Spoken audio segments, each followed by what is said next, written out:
My name is Richie Merzian. I'm the Climate and Energy Program Director at the Australia Institute.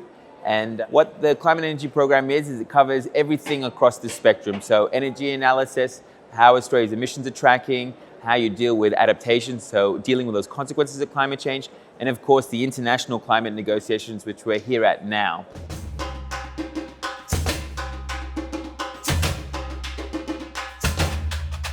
The COP, which is over a 2-week period, is a really intense process where 196 countries that are party to the Paris Agreement come together and try and agree on the rules and the processes necessary to implement the targets and ambitions that they all agreed on a few years ago. And everything has to be by consensus, which means that everyone has to agree on each word and each element, and then it comes together in the final hours as a package deal for an all or nothing tick-off in the final closing plenary. So there's lots of late nights, there's lots of intense heated discussions, and there's lots of movement and color because it's not just all the negotiators that come here, it's everyone else. This is the trade show for climate change. So you have businesses and NGOs and youth and researchers, everyone coming, movie stars, the whole shebang. And so it's this tumultuous 2-week period in some different capital or city across the world, and hopefully, fingers crossed, it leads to the next step in moving towards ambitious climate change action.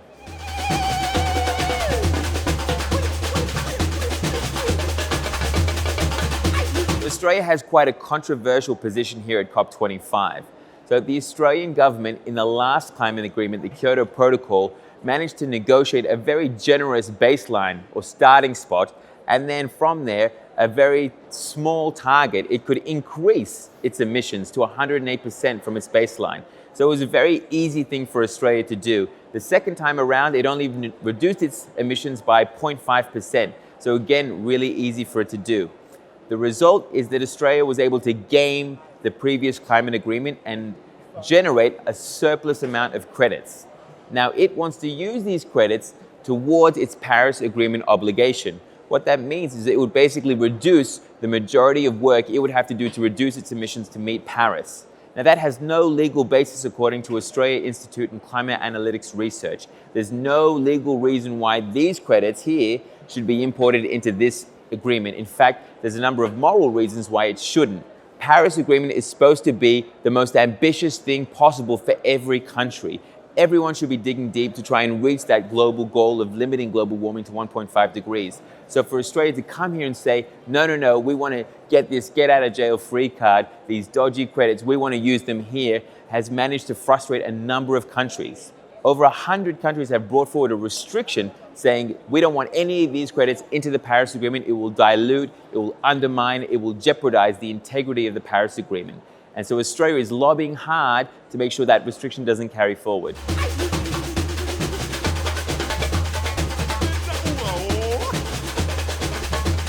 Australia has a history of vested interests, the fossil fuel industry involving itself, even writing Australia's climate change policy. Back in Kyoto, there was a greenhouse mafia that controlled how Australia interacted with these climate agreements and helped negotiate that gaming deal that Australia got in Kyoto. Now, the same vested interests are lobbying Australia to play the same card and find a back way route, an accounting trick to avoid doing that heavy lifting.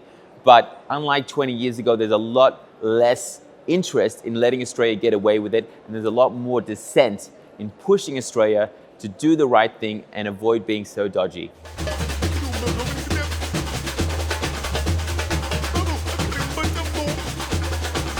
Some of the loudest objections to Australia's position here has come from its closest neighbours, from the Pacific Small Island Developing States, from New Zealand, and from some of its major trade partners and usual allies like the United Kingdom. They're all saying that using these Kyoto targets is not in the spirit of the Paris Agreement. And this growing number of countries will eventually, I think, have an influence on how Australia tries to operate, because it has broader implications. If Australia tries to shirk its way to meeting its climate targets, that has implications for its relations with its Pacific family, has relations with its trade partners. It has a broader impact that will start costing Australia in a number of different ways. It's just untenable for Australia to try and run this course, and eventually it will catch up with the government.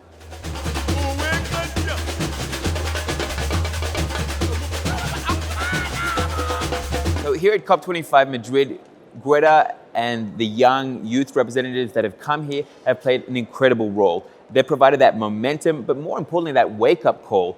Like, this is a very slow, incremental process, but worse, people have come here negotiating for get-out-of-jail-free cards, for these loopholes, for these dodgy methodologies. And in Greta's own words, those loopholes and that lack of ambition will catch up with them, and change is coming.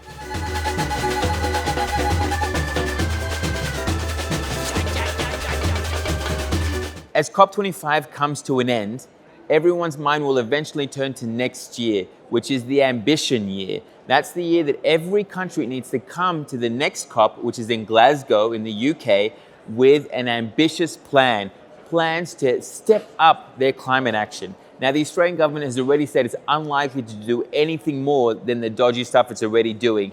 So it comes down to all of us to put pressure on them, to ask them, to request that they think long term. They think, how do we just move past relying on fossil fuels and our polluting ways and actually become a renewable, clean industry and economy and society?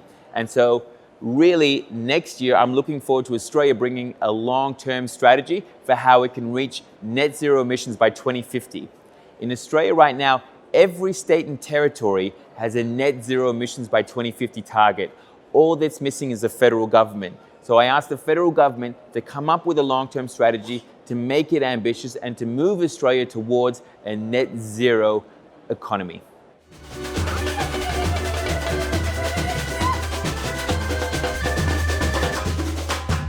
By 2030, Australia's climate policy could lead the world. Australia has every opportunity to become a renewable energy superpower, not just making all its own energy from renewable energy, but making 1,000 times that and finding ways to export and ship and produce things that the world needs in a way that is sustainable and continues to grow Australia and keep our way of life. And all that we need is leadership.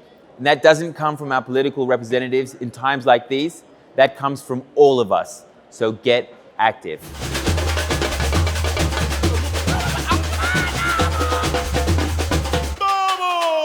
If we want the Australian government to take serious climate action, then we have to get active.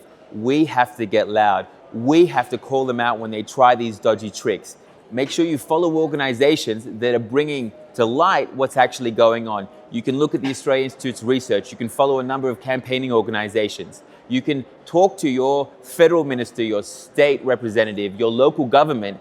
You make change by being active. So get active, use that frustration to make your voice heard.